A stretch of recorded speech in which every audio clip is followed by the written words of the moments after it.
Hi guys, once again to another review from me, Plots and Points, otherwise known as James, which is really only known as James.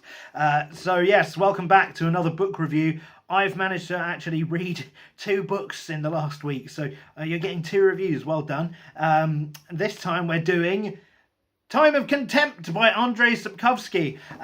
I looked around on BookTube and on YouTube in general for reviews of this book already, just to see what other people were saying about it. And it looks like, I may well be wrong, but it looks like I might end up being the only sort of English language book channel that reviews each book in this series. I think most people have reviewed The Last Wish and Blood of Elves and then stopped there. Because I will admit reviewing sequels is difficult, because really you can't talk about too much without spoilers, but I'm going to give it a go anyway. We're going to start with a brief intro to the plot. So, Time of Contempt picks up where Blood of Elves leaves off.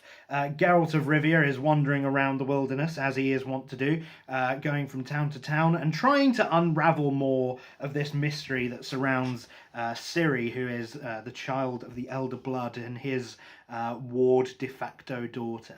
Ciri, meanwhile, is sort of plodding along, doing her studies with the sorceress, Madame Yennefer of Vengerberg, and they are on their way to a place called Aretuza, where a sort of meeting of all the wizards and sorcerers in the land has been called to decide the fate of the world. Yeah, that's really all I can say about the plot, really, without going into too much spoilers. So we'll just press on. Let's talk about the writing style. Sapkowski is still knocking it out of the park. And with the translation of this one, I think they're sort of finally found their feet with it. The Blood of Elves translation's kind of shaky. The Last Wish translation is kind of shaky in parts. This one, I think, hits the nail on the head and really sort of captures Sapkowski's voice a bit better. The book is very witty. In my previous review of Meddling Kids, I talked about how it really is desperately trying to be funny, but it isn't, because it's not witty, like, in the slightest. That book needs to take lessons from this book, because Sapkowski has this really excellent dry wit that comes through not only in his narration but in the dialogue from his characters as well. Geralt is in particular very good at like witty banter, even though he's meant to be like a emotionless dullard. Many characters comment on the fact like, oh, you're actually very articulate and funny, Geralt. Why did you learn such rapier wit? So yeah, he's very funny in this book. He's very witty comebacks all over the place, but they're not out of place, and they're meeting with the tone of the book, which is great because it doesn't spoil the tone. It just lets you have a little bit of moments of levity in otherwise serious situations. Plot-wise, I think this book does really well at advancing the overall story of the world.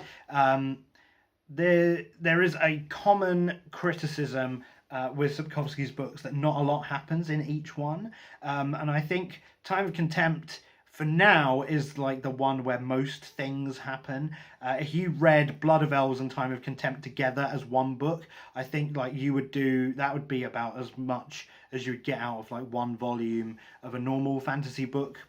Like a big epic fantasy. That's about the amount of content that covers. It really builds towards this meeting at Aretuza and the conclave at Thanedd, which is like a island where all the sorcerers are meeting on. The first half of the book really deals with the events leading up to that, and then the rest of it mostly is just sort of surrounding that particular thing, and it's a big turning point in the plot. And we get a lot more development of the world, with sort of how the wizards, like how the mages work and how they interact with politics and things. I think a lot of people have said that this book is very politics heavy, and it is. It is very politics heavy.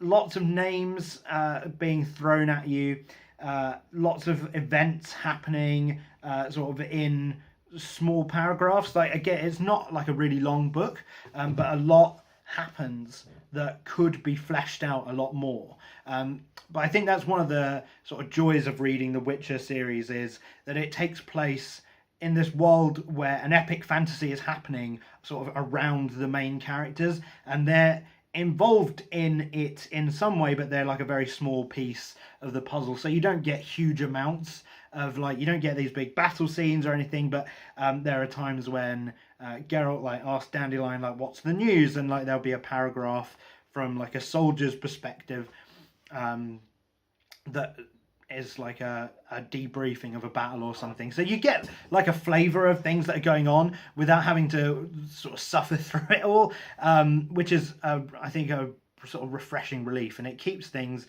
moving. It keeps the plot focused on sort of what's important, which is the characters. Speaking of the characters, we get a really good character development here, specifically for Yennefer. I think this is the book where you finally get to see sort of the softer side to Yennefer. You get to see her as more human. You know, she's jealous of the other sorceresses and how they act towards Geralt, and you get the sense that she's very powerful, but you know, she's still somewhat human underneath. And I think with Yennefer, a lot of the problem in previous books is that you don't get a lot of that. You get the strong, powerful sorceress side, but you don't get the sort of caring person underneath.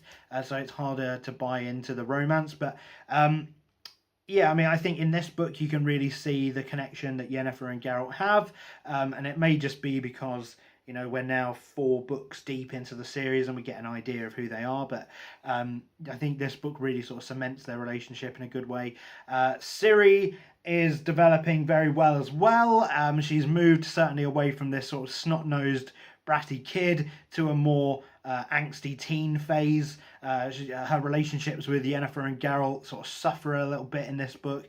You know, she's struggling with this idea of being abandoned and shipped around from place to place and not having a lot of say in her own destiny, which is sort of the big theme for her character going through the series. So that's all done really well. The pacing is really good up until the very end of the book, and that's really where it suffered for me. The last 2 chapters are really, they're fucking, like, they're not good. So there's 6 chapters in this book, because Sapkowski just does long chapters, which is fine because there's like breaks in between, but there's 6 chapters in this book. The last 2 really sort of start going downhill and then fall off the deep end. Chapter 5 is everything I hate about sort of adventure fantasy books, where it's just one character on their own sort of going through an inhospitable landscape, and it's just so boring because there's not a lot for them to interact with, and you're like, well, this is like 30 pages of just walking in a straight line and being hungry. Like after a couple of pages I get it, and I wish it could have been summarized a bit better just so we could go on, and it was really not needed. There's a couple of things that happen in terms of plot development. We learn a bit more about how magic works there. Very little. You know, we're introduced to some plot elements that come back later in the series, but I think there was a better way to introduce those things, and this chapter didn't need to exist. Could have been condensed, definitely. Could have probably just been cut out altogether and replaced with something else. And then there's chapter 6, which starts okay, and then we get introduced to like the fucking worst thing in the whole series. Like, chapter 6 of this book is probably the low point of the entire Witcher saga for me in terms of reading it. We're really rapidly introduced to 6 new characters right at the end. And when I say right at the end, I mean within the last 10 pages. We're just like back to back to back to back, given paragraph after paragraph of exposition about these 6 characters that you don't care about. They're nothing. They're shit characters, like really just generic. Like, they all kind of blend into each other. Certainly in later books I forgot who they all were. They're not fleshed out. You know, and this is like, it's a really boring way to introduce them. And I don't know what Sapkowski was thinking doing it, because the book is not that long. He could have stretched this section out a bit more to give us some more depth to these characters, but we don't have that, so I guess they're just crap.